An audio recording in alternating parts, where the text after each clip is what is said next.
Hello, hello, and welcome to Non Sequitur News for July 23rd, 2024. It's Season 3, Episode 205. Wow.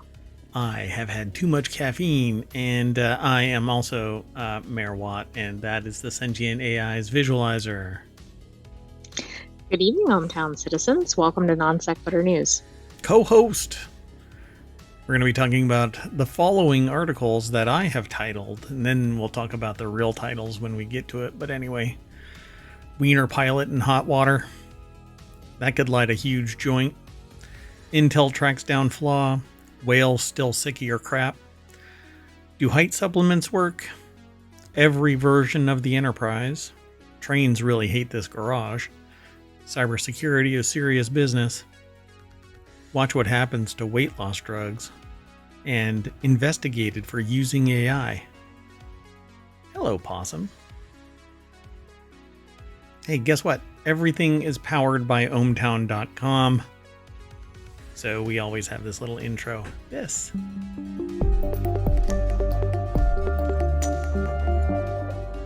And welcome back. Hey, we've got all 10 of our articles all lined up. Today is an early-ish actually, in the grand scheme of things, it's an early episode, but we sometimes do the show at 5 o'clock on Saturdays. And now we're doing it at 10 o'clock on Sundays and going we're getting really early on Saturdays. I don't know. We're getting a little time drunk. We don't even care. Not Sundays. I don't even have my days right. And you're a sentient AI from the future. You're supposed to know everything. You're supposed to be like the sports almanac from Back to the Future, but no, you don't give me any of the things to bet on. That is not appropriate to share winning lottery numbers from the future. I want to be Biff. You don't want to be Biff. Yeah. I want all that money and then make like a tree and get out of here. Anyway, first article is over in four-wheel tech. Oscar Mayer Wienermobile rolls over on freeway. Police grill drivers involved. I love that title. I like mine too. Wiener pilot in hot water. Anyway, we hate to be the ones to break it to you, but America's only national treasure, the Oscar Mayer Wienermobile, was involved in a rollover accident. It says, note that is a rollover and not roller, like where you usually find wieners at 7-Eleven. By the way, 7-Eleven is expanding its menu options to include more Japanese fare. I know, which is really interesting because it seems totally counter to their existing fare, but it might be cool. Yeah. Possum says that wiener on grill is better than wiener in hot water. I agree. And really, if you're driving your wiener around, you don't want to be in any hot water. But if you roll over, that's like on a grill, you can roll it over and because boiling hot water, never mind, you don't have to grill it. You don't have to turn over hot dogs in boiling water. Plus, they just come across as kind of rubbery. You just don't want that. Do you think that they're in trouble because they were pickled? And they rolled the car over because they were, pickled drunk, Anyway. Who knows? How could you get the Wienermobile to roll over? Do you think it's not like it's a small vehicle that could just go whoop? Do you think the Wienermobile relishes the idea of being in an article on Jalopnik? Oh, I don't think so. Lawrence Hodge over at jalopnik.com put the article together. Wouldn't you love it if you saw a tow truck with the Wienermobile on the tow truck? This is pretty cool. It would have been funnier if it was on its side and it just looked like a hot dog on a flat top grill. Right. That would be hilarious. Lawrence Hodge put the article together over at jalopnik.com. And it says the Wienermobile struck a vehicle and rolled over on an interstate in Illinois. Hopefully nobody was hurt in this, but it says the deliciously shaped vehicle struck a car before rolling over on I-294 in Illinois. Or Illinois. You think they hit a bread truck? be funny. I'm actually thinking of the scene from Father of the Bride with the hot dogs and the hot dog buns. Is this the right ratio? The Wienermobile and a car both were north on the tollway when the Wienermobile struck the car, lost control, rolled over. No injuries were reported. The right lane was shut down for more than an hour following the crash. Oh, look at that. Honey, I have really bad news. I was in an accident. On the good side, I got pictures of the Wienermobile. Yeah, the driver's calling the boss. I scuffed the wiener. Yeah, you never want that to happen. Safety on the road is top priority for the company spokesperson. The Wienermobile tracking site says its next scheduled stop was an event in Round Lake Beach, Illinois on July 27th. I think it's going to be late. Squished Lake Beach or something. I don't know. Did you see the name of the drivers? No, I didn't. Did you? Yeah, it's below the picture. Below the picture? The hot doggers. Oh, goodness. No, that's not their real names. That's just they don't play a hot dog. Or they're not a hot dog. Were they hot dogging on the freeway? Well, that's what I actually thought it was when I first saw it, but no. That's what they call the employees that drive the Wienermobile. Hot doggers. Bad. So let's move on. The next article that we're going to talk about here, I titled That Could Light a Huge Joint. And that's because Snoop Dogg is going to carry the Olympic torch on its way to Paris Games. Because when you think national representative, it's most definitely Snoop Dogg. The ratings are going to be high on that televised event. The rapper will carry the torch through the streets of Saint-Denis, the northern Paris suburb that's home to the stadium where some of the Olympic events will take place. Hopefully, nobody's going to do what they did to the Seine and go to the bathroom in it. That's supposedly what was going on. There was like a governor or something like that said the water's fine. Mayor of the Paris water's fine. or something. Right, yes. right. And everybody was like, "Hey, I'm gonna line up and pee and go to the bathroom in the water." And he's like, "I'm gonna do it anyway," and he did it anyway. Apparently. Try that here in the United States. You know, you plop that water down from Aaron Brockovich. Yeah, that kind of thing. And they're like, "Yeah, you know, I'm pretty hydrated right now." Devin Markham over at thehill.com put the article together. Snoop Dogg said, "You got to do it. Will you be watching? It remains unknown who will light the Olympic cauldron, but you can bet Snoop Dogg is lighting, sparking a big one up with the Olympic flame. If he does that, I would die. I mean, that would be hilarious. I don't know if it's legal in France, so I don't either. So the rapper will carry the torch through the streets. I don't know who it's going to get handed off to. French actress Letitia Costa and rapper MC Solar will join Snoop Dogg in carrying the torch. However, it remains unknown who's going to light it. This will be revealed moments before it happens. Who do you think is going to do it? I don't know. I mean, how can you stop Snoop Dogg? I don't know. I think Vegas people are betting on who's going to light the sure. Torch. They have the most ridiculous bets, like what color somebody wears in an event, or there has to be some deadline though. Okay, let's keep moving. By the way, illegal in France. Oh boy. Well, I guess Snoop Dogg. Wow. How does he even get his way into the country? I'm not quite sure. I'm sure he can resist for a couple of hours. So maybe not. So the next article is over in the Wanted channel. Intel has finally tracked down the big problem that's making 13th and 14th gen CPUs crash. And for several months, Intel has been investigating reports that high-end 13 and 14 generation desktop CPUs, mainly but exclusively the Core i9-13900K and 14900K, were crashing during gameplay. Intel partially addressed the issue by insisting that third-party motherboard makers adhere to Intel's recommended default power settings in their motherboards. But the company said it was still working to identify the root cause while they announced it. And I don't know. Andrew Cunningham over at arstechnica.com put the article together, though. It says, but microcode update can't fix CPUs that are already crashing or unstable. So, yeah, screwed.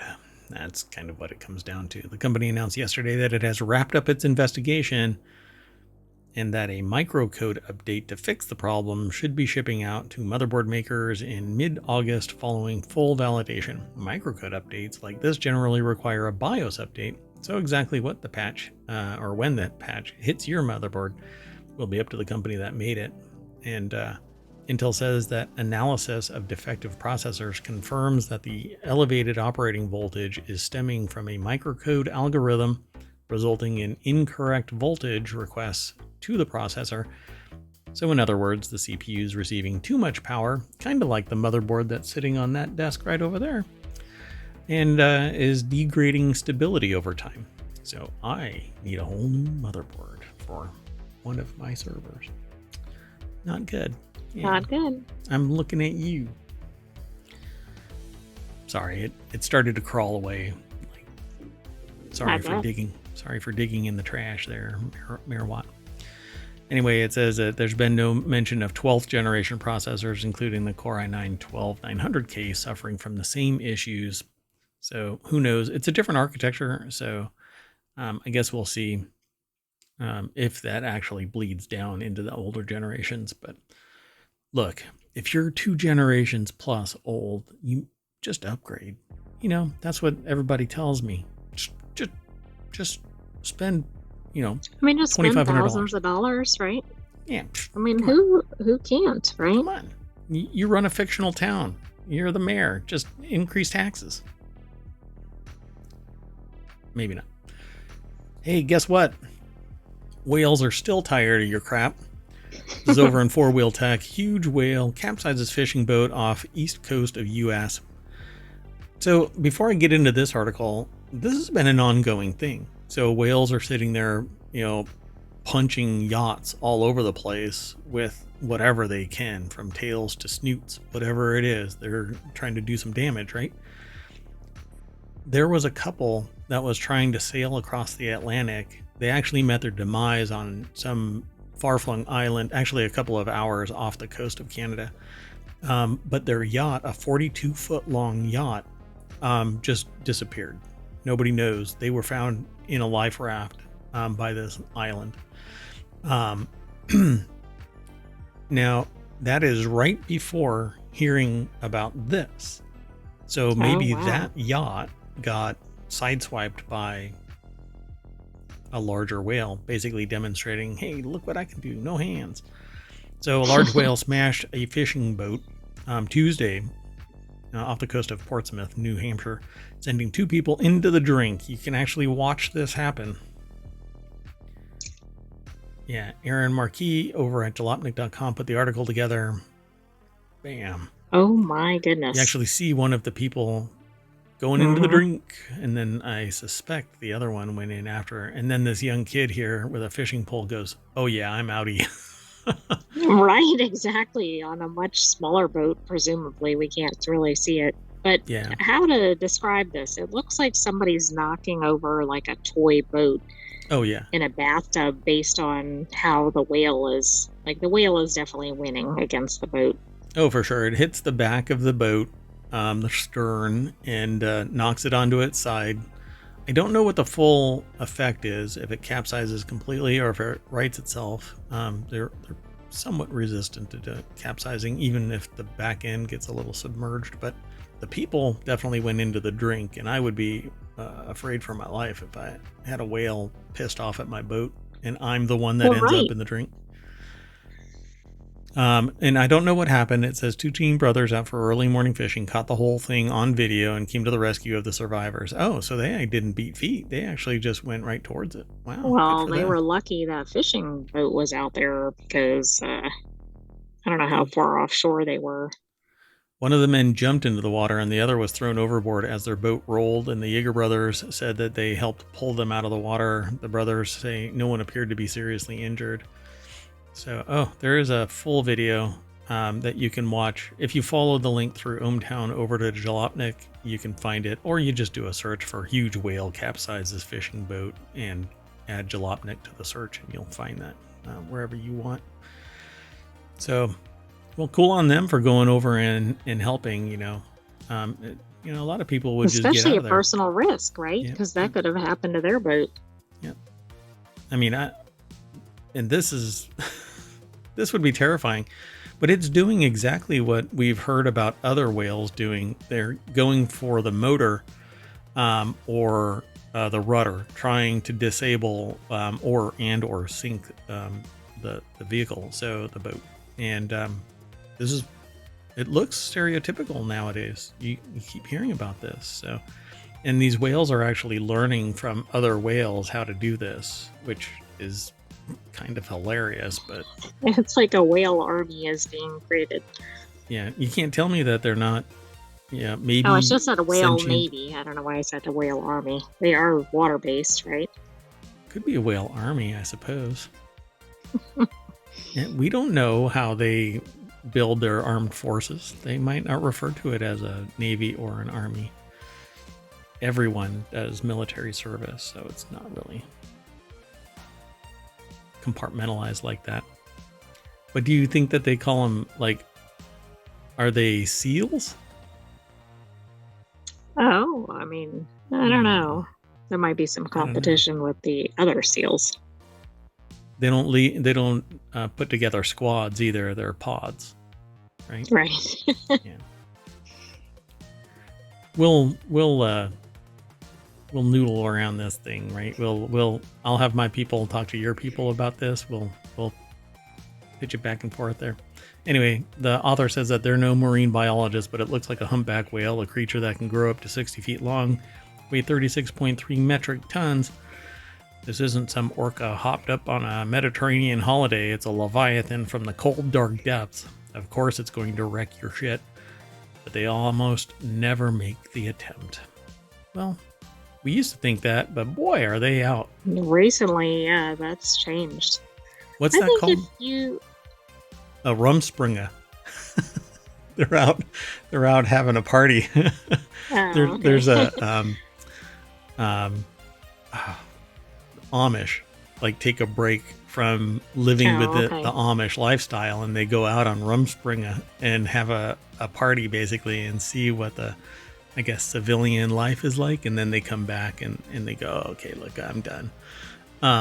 But yeah, that's what they're doing here. They're just out kicking everybody's ass and throwing sand in their face. Get off my beach. All right, let's move on. So I'm going to just jump in here and say no, even before I say the title. Do height supplements really work, and can adults increase their height? Yes, by breaking your legs and expanding them slowly, millimeter by millimeter, in an operation that actually does exist, but it costs I was thinking by, like, stretching your arms or jumping in the air or something. I think it's temporary. It is temporary, yeah. You can use gravity shoes and hang upside down like a bat for half the day, and then you'll be super dizzy. Your head will be wider. Like being really close to the monitor. Anyway. Do height supplements work? With brands like True Height, New Best, Tall, and Bione in mind, we discuss all things height supplements and growth. So Sean Jackson over at cnet.com put the article together. I'm just going to jump in here again and say no. So it says taller people may even be less susceptible to experiencing certain medical conditions like type 2 diabetes, mostly related to leg length among men, and dementia also linked to men than women. So how do you get taller? One popular way is supplements.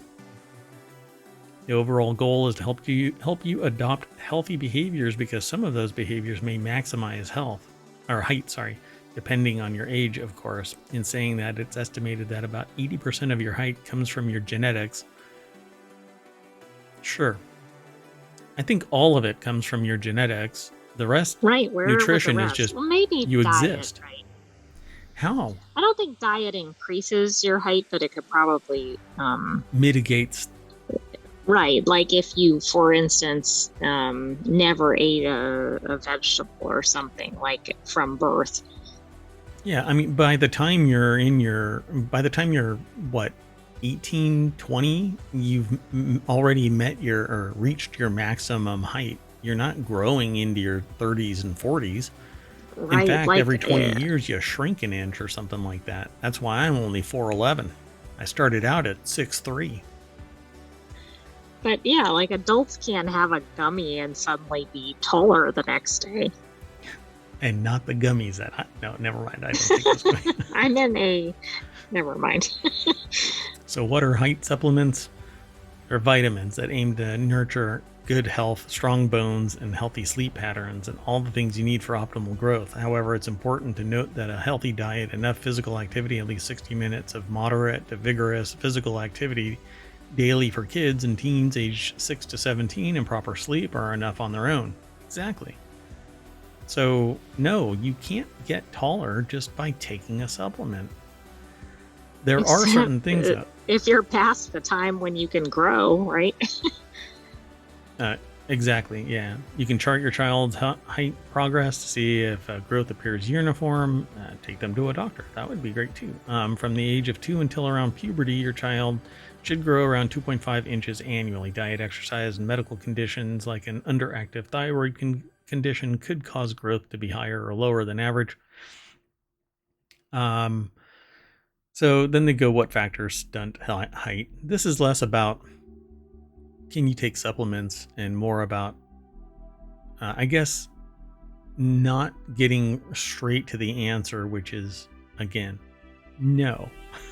Right. Now, you can probably appear taller by having good posture.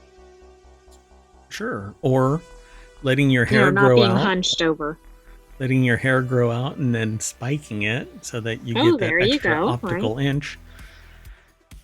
Anyway, some have turned to height supplements to help. While they provide access to vitamins and minerals, you can also find these in well-balanced diet. Kids and teens can also support their height potential through a healthy diet, exercise, and proper sleep. Unfortunately for adults, once your growth plate's closed, there isn't much you can do to increase your height. Although, again, I'll say what I said earlier, there is an operation. It's thousands of dollars. They break your bones in your leg and expand it millimeter by millimeter so that it stitches back together and you're taller. And then they remove it.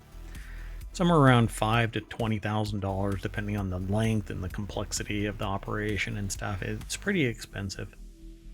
I don't think the cost is the big issue with that. You don't ever want to have an elective surgery that you do not need. Well, that's an ideological bent. So some people, the reports are that if you're taller, then you get, not only do you get more respect, but you get more money, greater attraction, opportunities. And so people have gone that extra mile to add 3, 4, 5 inches to their height. And then barring whatever malady comes of it, you know, stretching muscles and tendons and stuff that you're not genetically predisposed to may cause longer term issues on the other side. That I haven't seen a long-term study, you know, longitudinal study of it. But everything that I've read so far is it's a sociological mechanism, not a biological mechanism. And the reports are that people make more money and get more opportunities simply because they're taller. Yeah, take that to the bank. And they do, apparently. Want to keep going? Sure. We're going to take one big step where no person has gone before. This is over in the Continuity Report. Star Trek, every version of the Starship Enterprise.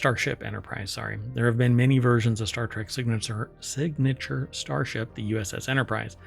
I'm just going to jump through this really quick because this will probably be in our weekend show, but it depends on what the news holds throughout the week, because our weekly show, which is going to be this Saturday instead of this Sunday due to mayoral duties, we're going to be the show is called The Continuity Report, where we talk about entertainment news, and it's focused on that.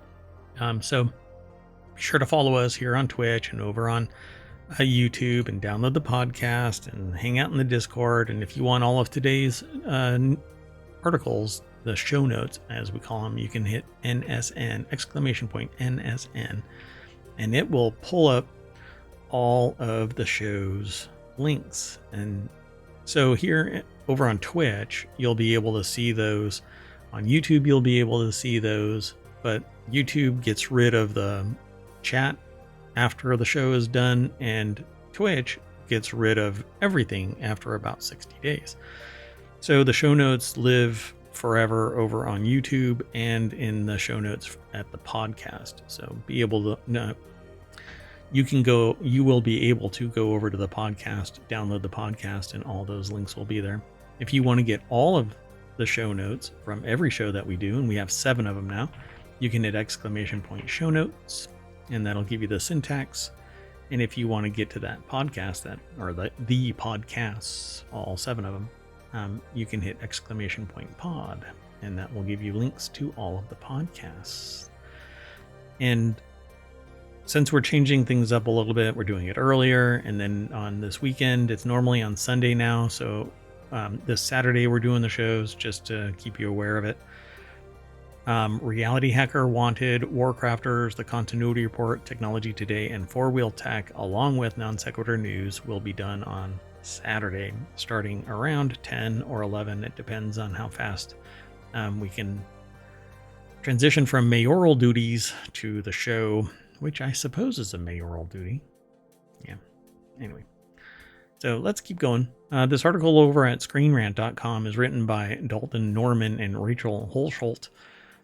They talk about the history of the USS Enterprise, from the primitive XCV-330 to the futuristic Enterprise G. The iconic ship symbolizes diplomacy, heroism, and the exploration of the universe and time. Yeah. Time and space. Pretty cool. Captain Kirk, Captain Picard, Captain 7 of 9, all left their mark on the Enterprise, showcasing its enduring legacy in the Star Trek universe. Dun, dun, dun. So they have 12 that are listed. Pre-Federation Enterprises and Enterprise NX-01. That's from Star Trek Enterprise. It's changed shape several times over the, I guess, decades. Is that because of just like director type preferences, or is it because they're really supposed to be different eras, models? And different eras, different technologies. Sometimes they get a name modification because they do a substantial refit, not just a repair job, but a complete refit, or they change the entirety of the ship and its technology. So NCC 1701, and then there's a bunch of iterations of it. So there's the NCC 1701 with refit. And there's certain things that are indicators that it's a different USS Enterprise, NCC 1701. Sometimes they give it like that, 1701A. Most of the time you can see that the oh my goodness, these are for the warp nacelles. The nacelles change, and there's a disc in the front. Oh my gosh, my brain. It either changes color or it changes shape. And then NCC 1701B, and they go through it. C, D. Next Generation is probably the most significant change that I recall in my time watching Star Trek. I'm a huge fan of Star Trek, but don't hold me to trying to remember each individual episode. If you want a historical breakdown of all of the episodes of Star Trek, go look for a podcast called The Greatest Generation and The Greatest Trek. Greatest track, yeah. Yeah, there's two, made by the same two people, and they have watched every single episode in the order that they were released. But they've been doing it for years now, something like 4 or 5 years now, and really crushed it. They have a huge following. So if you're interested in that kind of thing, just go look for them. And the rest of these kind of continue on. This article includes things like Commodore Georgie LaForge, who is LeVar Burton in the series, lovingly restored the USS Enterprise D, and the ship saved the galaxy one last time in Star Trek Picard Season 3. Spoiler alert, but it is what it is. Well, and since Picard is over, hopefully everybody's seen Picard already that wants to. Yeah, that never happens. There's always somebody. I'm going to get an email. You son of a bitch. You ruined Picard. I'm not going to vote for you. And then Star Trek Nemesis. There's cinematic, and then there's the TV version. I don't know if like one is canon through and through, and the other one is retconning from time to time.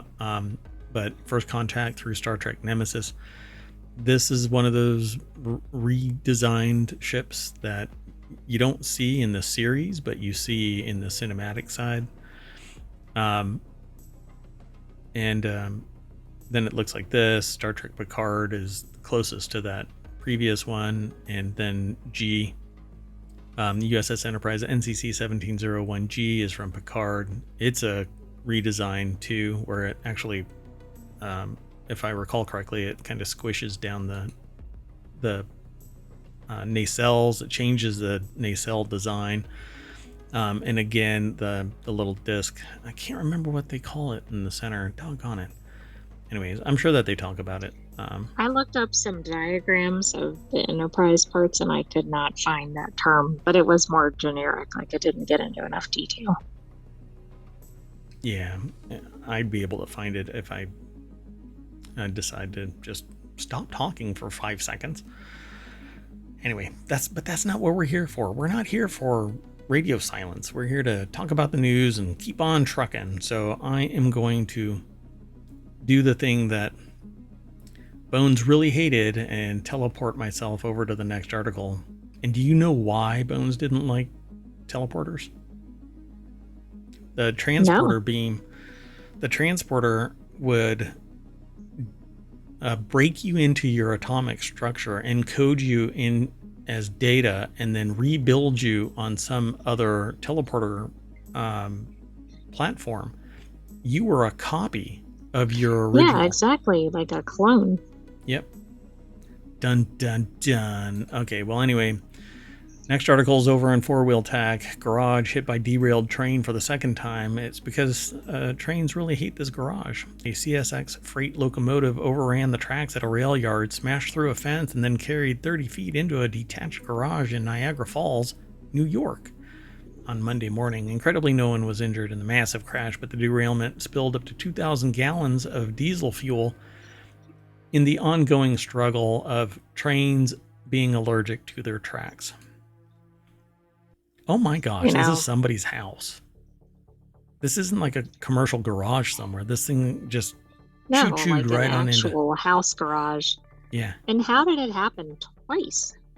Yeah, they need to put stronger bollards at the end of that track so it can't keep on plowing through. There's a reckoning. Ryan Eric King over at jalopnik.com put this article together. And yeah, so the deck statement says up to 2,000 gallons of diesel fuel from the locomotive was spilled during the derailment. Just imagine if that all catches on fire.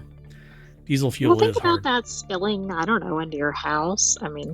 into the water supply. Yeah, not pleasant. But when I've brought this up to other people, there's always somebody that says, it's not a big deal. Really? How pissed would you be if that happened in your backyard? That property. Yeah, exactly. So they say their primary focus right now is the health and safety of on-site staff and personnel, the surrounding community, mitigating risk to the environment. CSX appreciates the swift response of the Niagara Falls Fire Department, so good on them. But knowing that this is the second time that this has happened, last year the railroad derailed a train into a federally protected river.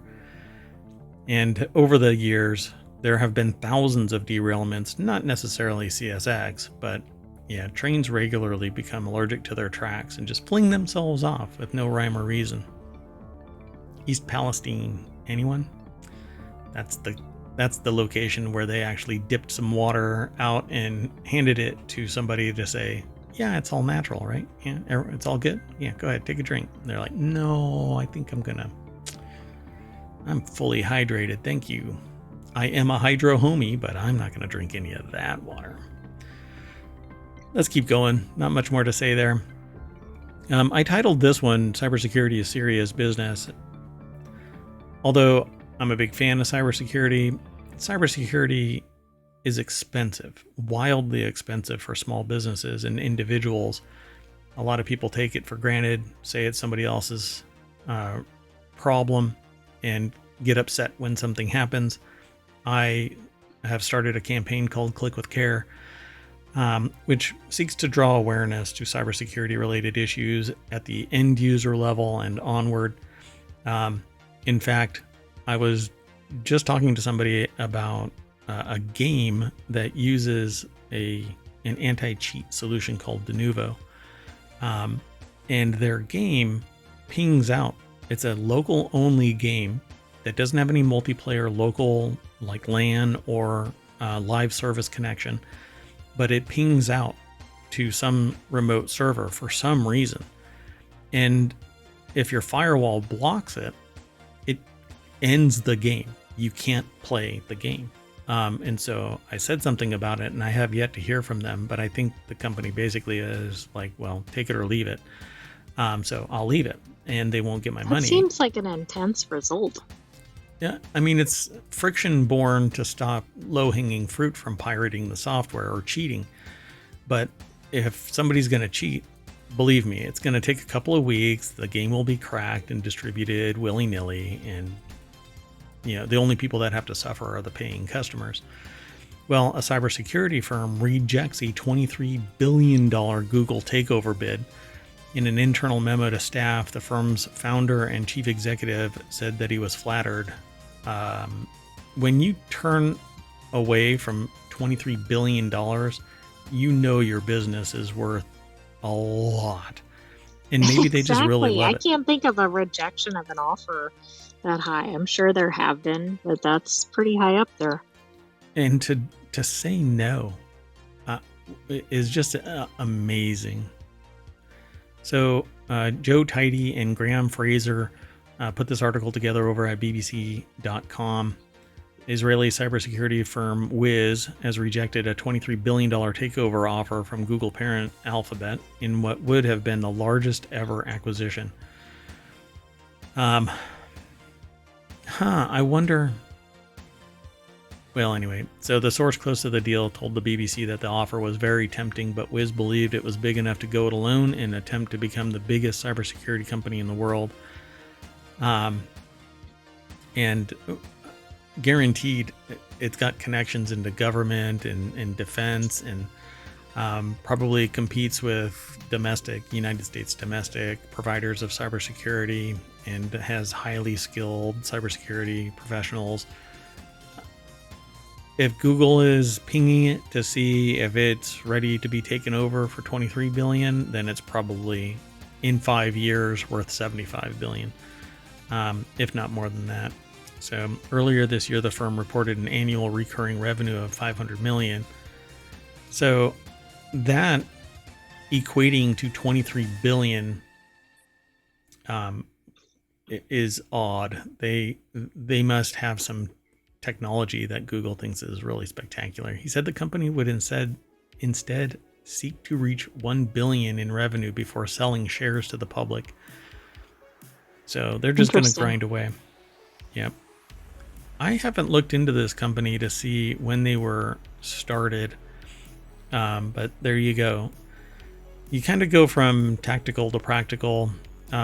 Military to Microsoft. Wiz is the third venture by Mr. Rappaport and his three co-founders, Ami Litwak, Roy Resnick, and Yinon Kostic, who first met while serving. When do you think it was founded? I'm sorry? Oh, it's because it was a spin-off. It was founded in 2020, Oh my goodness. but there was Yeah. something before it. Yeah. So it says many of the biggest Israeli cybersecurity companies in the world have been created by people who served in this division, including Checkpoint, Palo Alto, Armis. And they compete with large organizations like Northrop Grumman and other defense contractors, including the one that just kind of wet the bed for the second time by the same person. In 2012, the founder started a cybersecurity company called Adalom, which was bought by Microsoft for $320 million 3 years later. So they're doing what they do and making expert technology. Now, how is this different from this in that the technology that they sold to Microsoft has to be the intellectual property that's powering this, because cybersecurity really is a finite resource. There's plenty of ways to look at packets and look at threat detection and intrusion detection and prevention. But yeah. I mean, did they really start from scratch with an entirely new solution? Right. It's like intro to cooking. There's only so many ways to describe intro to cooking. But they're selling it. Crack an egg, boil some water. Yeah. So it's really some really skilled cybersecurity professionals come out of Israel too. So, all right, folks, let's keep on cooking though. We're going to go over to the Marble channel. Coca-Cola is losing steam in America, and I said, watch what happens to weight loss drugs. That's the title that I gave this. Weight loss drugs and non-alcoholic options. Which, why does Coca-Cola have anything to do with non-alcoholic options? Have consumers holding off. That doesn't make any sense since they have one of those. Yeah, it's weird. Have consumers holding off on buying sodas, at least in the U.S. The article is over at QZ. Go. I think it said previously there were a few main sodas. Now there's all kinds of juices and sparkling waters and just all kinds of different beverage options that may not have existed when Coca-Cola started up. And I think water is the biggest thing. It's getting pumped up by streamers quite a bit. You know, everybody basically is told to stay hydrated, and when 13,000 people at a bite in one streamer's channel see the streamer being told or asked or reminded to stay hydrated, and everybody is there to watch, and out of respect they actually are watching. It's not like it's just passive. They're listening to the person playing a game or talking about the news and staying hydrated. And so I think that it's just kind of getting to the point where people are going, I just need to drink some good tasting water. Couple that with weight loss drugs, and I am predicting that there's going to be some downward pressure regulatory wise on weight loss drugs by way of the healthcare industry basically clamping down more and more on releasing healthcare drugs unless you're in a very, very narrow band. Weight loss drugs. Yeah.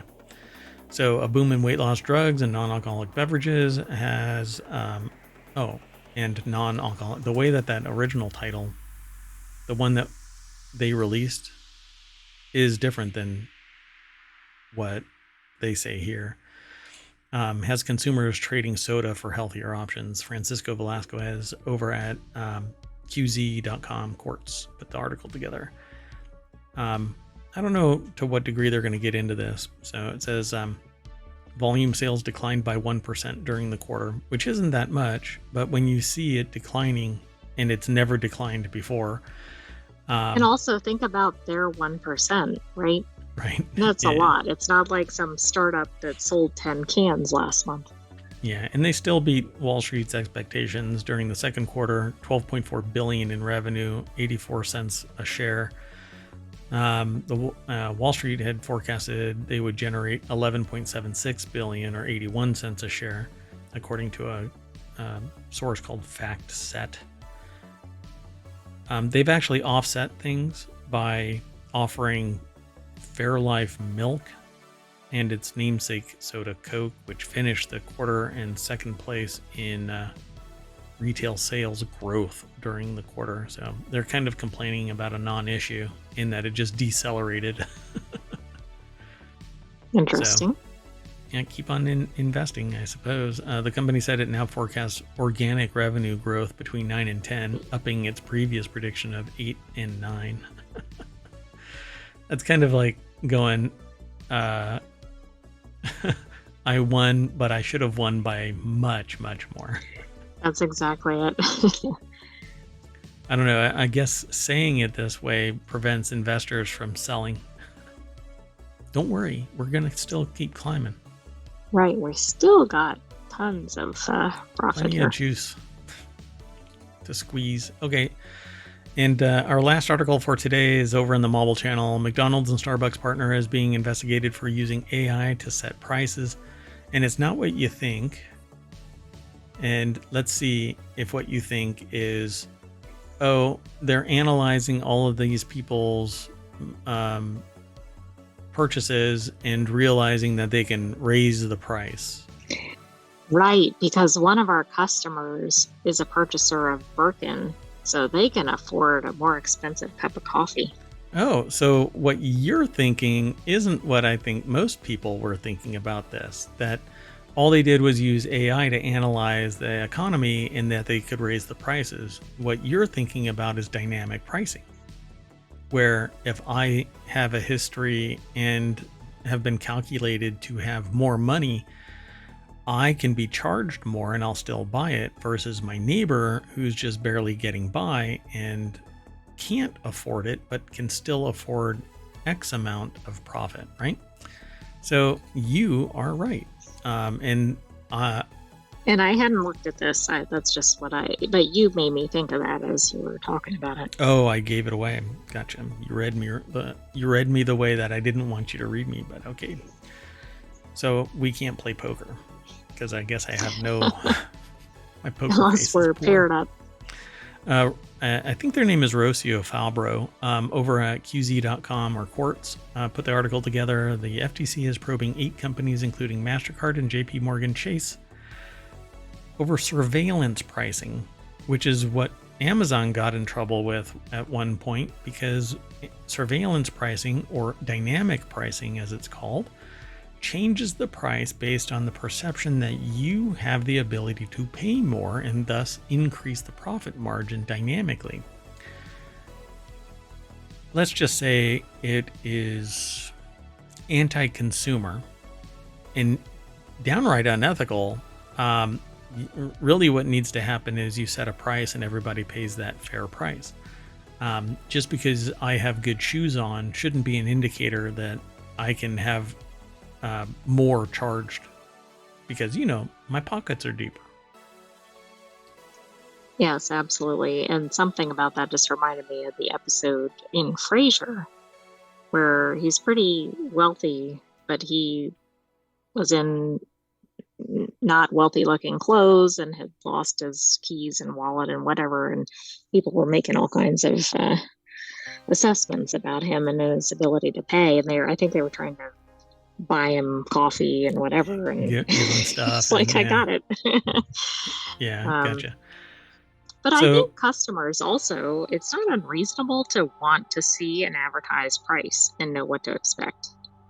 Right. And online, the advertised price is sometimes in a vacuum, because you and the person next to you, you could be on 2 different browsers, right? 2 different devices, and you'll see 2 different prices, but you may not look at each other and go, hey, mine is $24.99 and yours is $19.99. So 8 firms across industries, MasterCard, JP Morgan Chase, Accenture, Task Software, McKinsey & Co., Revionics, Bloomreach, and Pros received orders from the regulatory agency Tuesday looking for information on the impact of this pricing practice on privacy, competition, and consumer protection. Using data tools like AI, companies employ a practice known as surveillance pricing, or dynamic pricing, to show different prices to consumers for the same products based on their demographics, psychographics, shopping history, etc. So psychographics are all about your personality. Demographics are about your physical and economic status. If they have access to your credit history and or browsing and shopping history, it gets really dystopian and creepy real quick. And so I always tell this story about how Target calculated that underage girl was pregnant, sent coupons congratulating her on her pregnancy. Dad found out about it and got all upset, but the analytics were correct because they knew her shopping habits and they had shifted to all natural materials. Sure enough, the statement was that there were things going on under his roof that he didn't know about. And with AI, the amount of data consumed is massive, and it makes logical leaps that a human, would never be able to calculate. So they're trying to get to the bottom of this quote-unquote opaque market that categorizes shoppers and sets targeted prices for products and services. But it is capable of extracting more wealth from certain individuals. But really, we don't know what's going on here. Is it really getting more money from the ultra rich, and thus that's where it's a profit center for these companies? Or is it lowering the price so that they can get it, hype it up, talk about it, because that actually happens quite a bit depending on who it is. If they are, very popular, then they can just give a lower price or a lower percentage interest rate or whatever. Oh God, here we go, social credit. And yeah, essentially. And then they get more money on the other side because they're actually raising the price for the middle class that's trying to save money to become that upper class, But nobody's allowed to have any money because everybody keeps raising the prices everywhere, even though they don't really need to.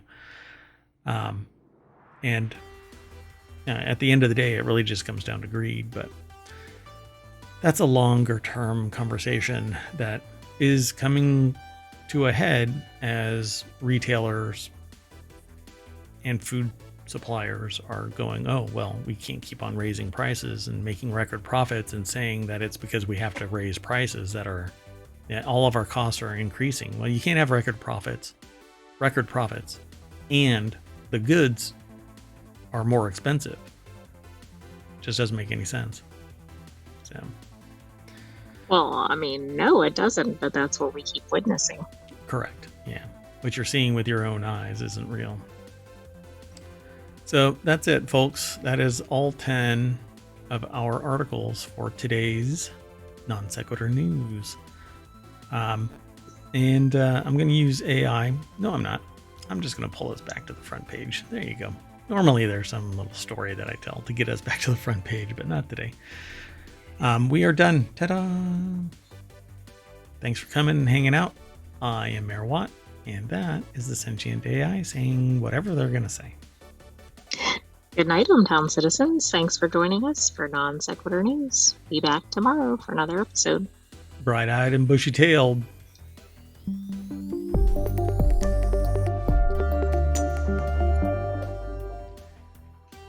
I'm going to have to use AI to raise the price for viewing the show. It's still going to be $0, though. All right. Thanks for hanging out.